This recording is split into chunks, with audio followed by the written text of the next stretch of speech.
So far, we've covered the life of Lee Harvey Oswald as a kid growing up in New Orleans, Dallas, and New York. We discussed his time in the Marines and when he defected to Russia and his return to the United States and then to Dallas in 1962. Most recently, we did a thorough discussion on the backyard photos and the General Walker shooting. One of the backyard photos was put on the cover of Life magazine in February of 1964, when the American public was still waiting on the Warren Commission report. The General Walker shooting and the backyard photos made Oswald look like a communist-sympathizing Russian defector who had guns and, based on the Walker shooting allegation, wasn't afraid to use them. In late April of 1963, Oswald moved from Dallas to New Orleans. In our continuing episodes, we'll examine the evidence to try to find out what Oswald was up to in the Big Easy. In this episode, we look at Oswald's arrival in New Orleans, his employment at Riley Coffee Company, and the claims made by Judith Berry Baker about her relationship with Lee Harvey Oswald. On April 25, 1963, Lee Harvey Oswald arrived in New Orleans by bus. He stayed with his Aunt Lillian and Uncle Dutch Moret at 757 French Street for a week or two. Lillian Moret's Warren Commission timeline on when exactly Oswald arrived isn't very clear, so he may have stayed somewhere else for a few days before he ended up staying at the Murets. On April 26th, the day after he arrived in New Orleans, Oswald visited the New Orleans Unemployment Claims Office so that he could receive his unemployment benefits. And on May 9th, Oswald secured a job at William B. Riley Coffee Company. At around the same time that he started working at Riley Coffee, Oswald signed the lease for an apartment AT-49, 05 Magazine Street. The next day, Ruth Payne, joined by her two small children, drove Marina and June from Irving, Texas to New Orleans. Ruth and her kids stayed with the Oswalds at their tiny apartment on Magazine Street until she returned to Dallas on Tuesday, May 14th. It's important to remember that in the summer of 1963, Cuba was a volatile political issue. We're not going to go too in-depth on Cuba right now, but you'll need a basic understanding of the relationship between the United States and Cuba in 1963 to be able to put all of the New Orleans characters whom we'll soon be discussing in the proper context. In early 1959, Fidel Castro led a coup that ousted former pro-American Cuban dictator Fulgencio Bautista. When Castro took over, he began to redistribute land and say things that made it sound like he had communist sympathies. These actions put the world on alert that Cuba would likely side with the Soviet Union. This was concerning to Americans because, as we all know, Cuba is only about 100 miles away from Florida. In 1961, just a few months after being inaugurated, President Kennedy approved what would become a major foreign policy blunder, the Bay of Pigs invasion. The invasion was planned and financed by the Central Intelligence Agency and carried out largely by Cuban exiles. The result was about 500 men being killed or wounded and over 1,200 being taken prisoner. The next year, in 1962, in response to the United States putting nuclear missiles in Italy and Turkey, the Soviets placed nuclear missiles in Cuba. When President Kennedy found out about these missiles, he ordered a blockade of the island, which he called a quarantine to make it sound less aggressive. This quarantine led to the Cuban Missile Crisis, a 13-day period from October 16th to October 28th of 1962, when the likelihood of nuclear war seemed to be at an all-time high. So, after the Bay of Pigs and the Cuban Missile Crisis, if you're a mainstream American in the summer of 1963, you're no fan of the Cubans because they're allies of America's enemy, the Soviet Union. But there were some groups who had more intense disdain for Castro, in particular anti-communists, certain representatives of the American government like Senator Joseph McCarthy, and Cuban exiles, many of whom lost loved ones or property in Cuba because of the Castro regime. And in the summer of 1963, a lot of these people and groups who hated Fidel Castro found themselves in New Orleans. One New Orleans business leader who had very strong anti-Castro views happened to be the owner of the coffee company that employed Oswald, William B. Riley. Riley was a right-winger who showed his desire to oust Castro by providing financial support to Cuban exile groups, including Crusade to Free Cuba Committee, which was led by Sergio Arcacha Smith and served as a vehicle to raise money for the CIA-backed Cuban Revolutionary Council. Riley also donated to the Information Council of the Americas, known as Inca, which was led by Ed Butler. Inca was a pro-American anti-communist propaganda organization. Now, there are a lot of new names that we'll be throwing around here, but you'll want to make sure you remember Sergio Arcacha Smith and Ed Butler. We'll be coming back to both of them again later. In addition to William Riley's financial support of anti-Castro groups, there are potentially intelligence ties to the Riley Coffee Company. The company's vice president, William Monahan, was a former FBI agent in addition to being a charter member of Ed Butler's Inca organization. CIA contract employee Jerry Patrick Hemming told New Orleans District Attorney Jim Garrison's office that William Riley worked for the CIA, and that idea is supported by a January 31st, 1964 CIA memo that says, quote, Riley Coffee was of interest as of April 1949 and was assigned agency number EE334. On May 13th, Oswald started his job as an equipment maintenance man at Riley Coffee. The company ground, bagged, and sold coffee, and Oswald's specific job was to keep the machines well oiled. But Oswald wasn't there very long. He would only work at Riley Coffee for about 2 months, with his last day being July 22nd. According to the Warren Report, Oswald was fired from the coffee company for inefficiency and inattention to his work, basically for being a bad worker. Given the amount of time that Oswald spent reading magazines at the next-door garage, it's not surprising that he would have been let go. The Crescent City garage next door to Riley Coffee had a waiting room with a Coca-Cola vending machine. Riley Coffee employees would often sit in the waiting room on their breaks, read magazines, and drink Coca-Colas. Adrian Alba was the owner of the garage. He told the Warren Commission that Oswald would come into the garage, buy a Coke, and lose track of time reading the 80 to 120 magazines that were in the garage's waiting room. Oswald would also often discuss guns with Alba while looking at firearms magazines. Alba remembered 2 to 4 occasions when someone from Riley Coffee came to the garage looking for Oswald.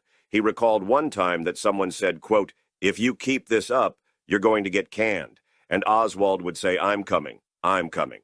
Years later, Alba made additional statements to the House Select Committee on Assassinations that he did not make to the Warren Commission.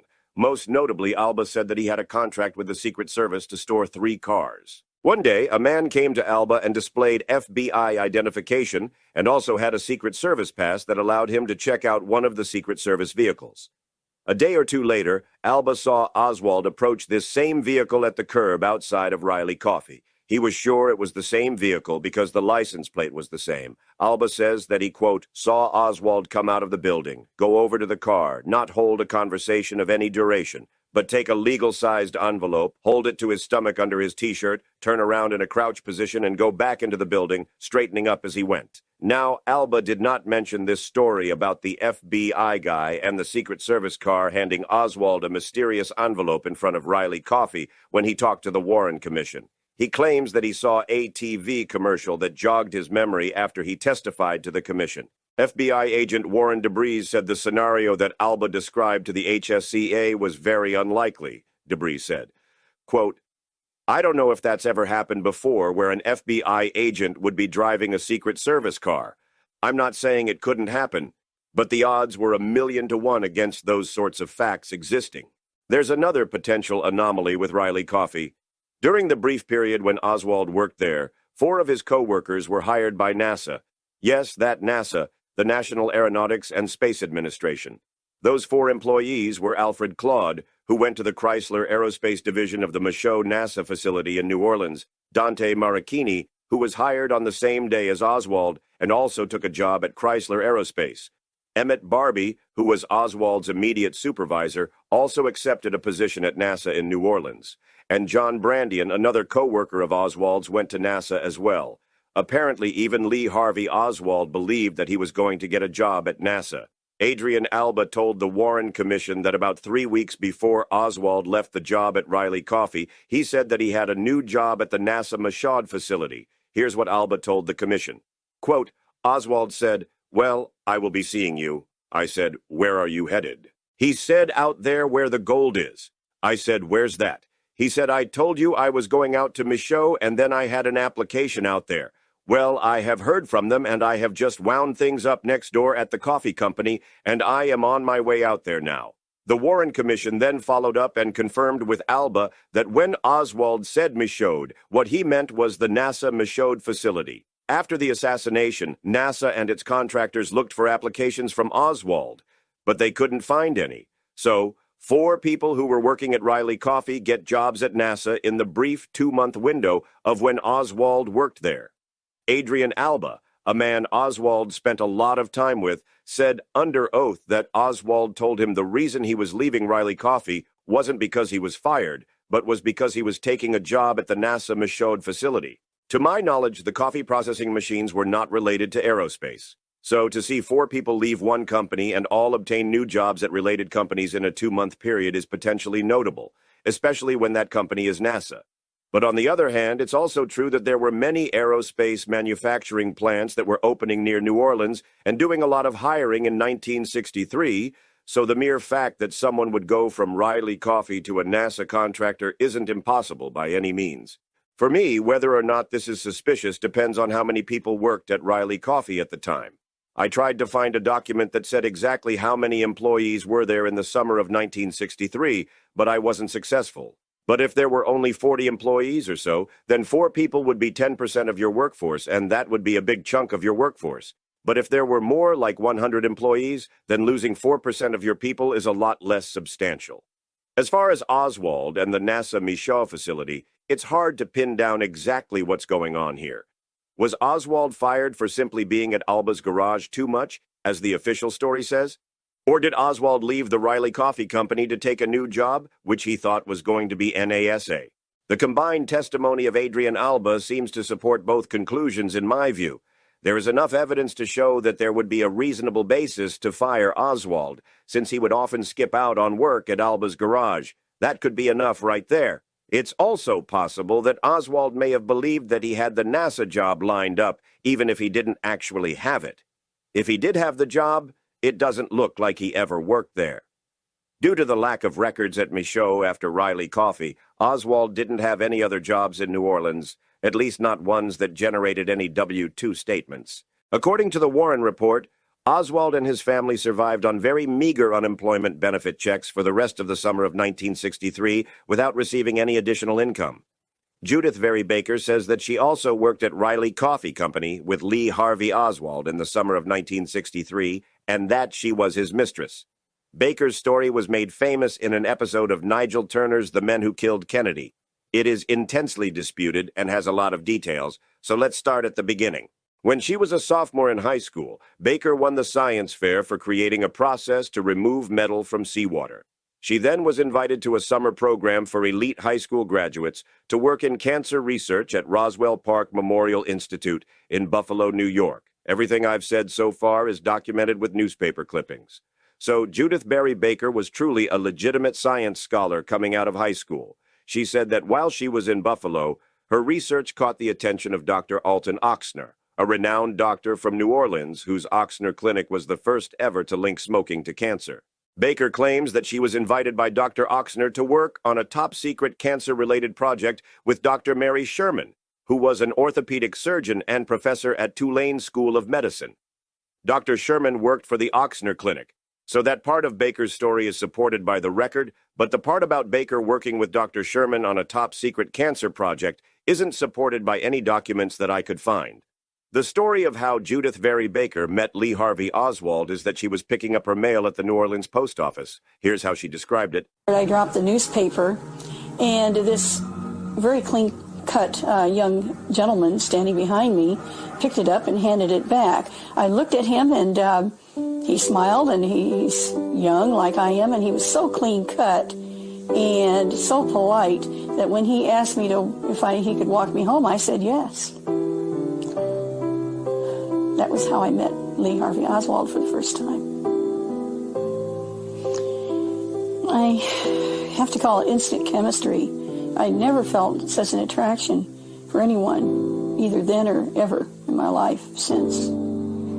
He was love at first sight, and I know he felt the same way about me, too.